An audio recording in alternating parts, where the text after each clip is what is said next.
నిన్న చూసాను నేను ఏది ముఖ్యమంత్రి గారి మాటలు చూసాను నిన్న ఏది ఆపరేషన్ కగారు విషయంలో. ఇప్పుడు వాళ్ళ చేత తుపాకులు ఉంటాయి, మావోయిస్టుల చేతిలో తుపాకులు ఉన్నాయి. దాన్ని రాష్ట్ర ముఖ్యమంత్రి గారు ఏమంటారు, సామాజిక కొంత చూస్తున్నట్టారు. ఇది ఎక్కడ పద్ధతి? వాళ్ళ చేతిలో తుపాకులు ఉన్నాయి, వాళ్ళు మైండ్స్ని పెట్టినరు పోలీసులు చంపడానికి. మీ కాంగ్రెస్ పార్టీ ప్రభుత్వమే మావోయిస్టులను నిషేధించింది, కాంగ్రెస్ పార్టీ ప్రభుత్వమే నిషేధించింది.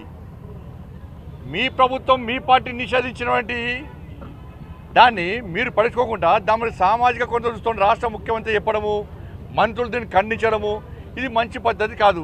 దమ్ముంటే ధైర్యం ఉంటే రాష్ట్ర ముఖ్యమంత్రి గారిని చలో మావోయిస్టులను నిషేధం తొలగించే దమ్ము మీకు ఉందా? మరి ప్రజలు తిరగబడతారు ఇవాళ.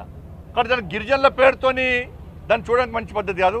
గిరిజనులు ఎవరు పోలీసులను చంపరు, గిరిజనులు ఎవరు మైండ్స్ పెట్టి బ్లాస్టింగ్ చేయరు, గిరిజనులు ఎవరు అమాయకులను చంపరు, గిరిజనుల చేత తుపాకులు ఉన్నాయి. కాబట్టి అనేక మంది అమాయకులను చంపారు.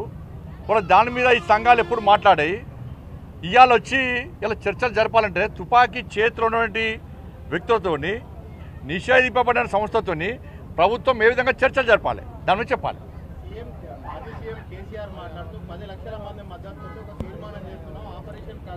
10 లక్షల మంది వచ్చిన మీటింగ్